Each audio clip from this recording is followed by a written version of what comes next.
Shalom, Parashat Nitzavim le'vayalech. Enge Nitzavim kan di chuanin. Din hun ngel hettaka dinna. Mani ni na inshiat na. Mani atsian na.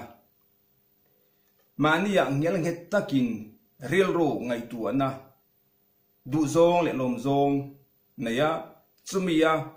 chiang taka mani ni na ni. Mani huna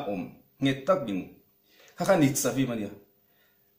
Aparasha le enge kan ditun. Vayalech kal soinania engkal nange mason na sangkan na din hun sang inhan kai nan ditun. Masangin ni na sang chang turin mason zel tura kepen turin sangkang zel tura kankal zel thena tura poimo masa enge kan dituanin.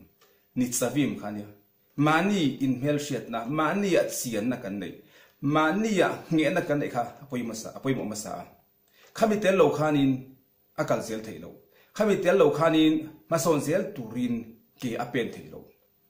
he khovel mi tam takin kan ni na kan siang lowa kan ni na kan het lowa mi ti ang angin kan tia mi khosak dan kan entona mi thil ti te kami mang khanin kan tuma kami mang khan khosak kan tuma kha thil fel lawania thil dik lawania mitin mania kan chian angaya mani du zong le lom zong kan che dangaya mani tui na te mani thiam na le mani fin na te ki mani kan talen nei na te kan shiat nu khan kami mang khanin vayalech mason tuin ke kan pen theyang mason tuin din hun sang zok sang tuin kan vak chok theyang Kaka mishingina kan tlak samania in enton mithil ti ang ti ve khadi yang kha mitam takina kan ti ania mi in ana thona kan thona sunu masin lo thove ta che eng thange po shelem lo anu masin ati awanga thotum ve ringot ma ya kha thila thla kania mi in le khazir kha anu amlu tu kasin ke point anuam kati zero veringot ziom no me na eizon na chutiang chon ei kasong chu kana thoania masangin thatiang ti veringot khathil ziom lo mitin kan sanga mitin kan dang lama kain ang lowa mason turin le he khovela ka mo phutna len turin mani le mani kain mer se tangai mani le mani kan sian angai din hun kain song he ngaya kan ril ru kan ngai tuana miti ang angin kan ti vere ko tani chuanin mitana nuisa kan hodona mitana fiam thu thona lek kan ni dona chuanin sakhuana aponia pathian thu aponia pathian du zong le arong bol na mani kain enfia mani kain mel sia tangaya khoi henge ka chakna khoi henge ka chaklo na kholai hani khem tu kan nei tamaka nei lena kholai heni nge khem tu kan nei tlem khatiang phang khanin vayalech Pathian rong bol na apo ma ka son theyang pathian du zong ti na apo ke ka pen theyanga din mu sang le ro pui zo ka po ke lang kai theyanga ma se ka tiang ni loin ke ma ka chian lo chuan ke ma ka nge lo chuan mi ti ang ka ti ami soi zong zo ka ngai tha an ma ni anga ka tum chuanin en ti ma ka ni lowang pa sonin kan prasha na mi se ti poi mo e ba kha chu ma ni na chian ma ni huna kan nge khami mang khanin maso na tuwa ke kan pen chu khani tan chu chuanin silfen da dang le chuanin Nitzavim kha chu soinania nget taka mani din hunadin masagin enge vayalech zudaim sa khuwa in zirtir na din hun pa nga ya din ren kha theilawa huna ren kha theilawa vayalech Nitzavim kha soinania masagin vayalech kalangai maso dangai changkha nangai nimina ka angle voina kom angkha enang thailo zaim sa khuwa chon maso na zel ani telin pathian thu zirna hriat belna thiam belna tharau thilin englai mai po in ma kan so nangai ni zaim sa khuwa khanin mai thei velo rin na mangin in chan chuwa kai zirtir velo atia kan ti ngaya theitop kan chuwa ngaya kami mang khanin chandam da kan changthei rin na in ngari ko tanilo ring la chandami nu mang ti kan zirtir velo cái chuan ha son eng lai mai pu a ke pen eng lai mai pu thei top chu kha ma chuan in rap sadia go on an sai pu in ti hian voi khat a chunga thil theng a soya mi khual khu khata hianin mi pakhat ne na thlenga ta khanin a mi khual thlen na khanin alo duat khop maya ei le tu te ma wang te lo alo huya tiang khanin mutan duam tak te lo siam saka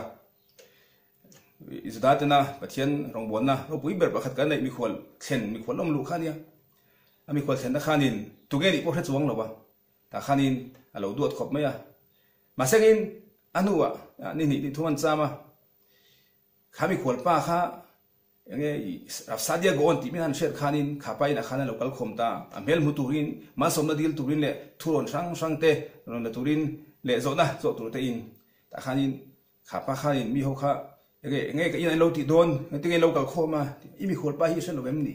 tu nge ka mi khol pa sadia go on ni hi shen lo mon tia sadia go on mo alo shemi alo ni chu asenga thei top zu da lo chu alo ei le in tu te lo pe alo hluya tiang khanin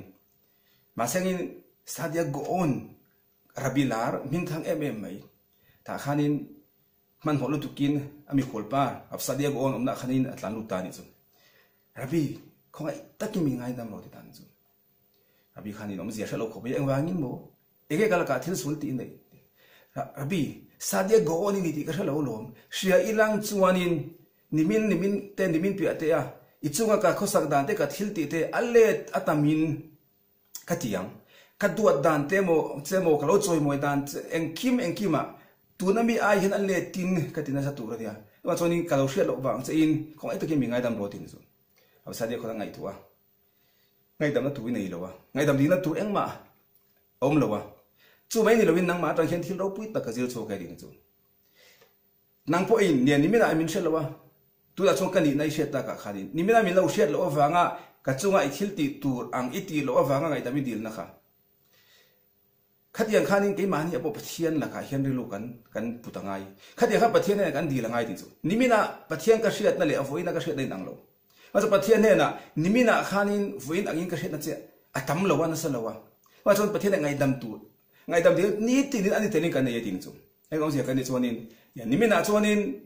kan pathian tu hriat te lo tlem te wa alo moi nung te wa voinia ka hriat bela ka lo thiam bela pathian ro pui zia kha athara bokin ka hriat belen chu ma chon ngai dam ka dilangai pathian na khanin ege nimina ka hriat lo voina ka hriat awanga ama ka lo ngai dan temo karin dan temo ka hriat bel ka hriat lo awang kha ngai dam ka dil ngai ni chu wa so kha sadia gon khanin a thleng tu pa ne na khanin ngai dam dil tu nei lo mai ni lo win nang ma tangin pathian long bona thil ro pui tu ka jil so ka tin chu nang ma poin nia nimina min hriat lo wen min hriat lo wanga ngai dam dil na kha ke ma ani mi hring poin ni tin ni kha kan ti ngai ani telin pathian kan hriat bel zela lom pathian ro pui zia kan hai chuak zela ngai dam na tu ni tin kan nei tin ani chu ti tan chu kha zu daim sa khuwa ina kai zil ti na nia ni savim om huna om kha theilo vayalekh angai kalangai maso dangai changkan zela ngai kha kai zil ti na le kan rin na nia chuan chonin kan ke mania kan sianga kan dina kan hetanga khai tang khani mason tuin ke kan penanga mi enton le mi thil ti ang ti ve rengot ni lowin ke mani ni na le ke mani ril ru kan thar au chakna mangin pathian du zong ti kan tubanga pathian rong bon na fangkim theng ber ne kha kan tum tu ni sengin ha kan thil zil ni se kan sa vain ni man nuam cheu ule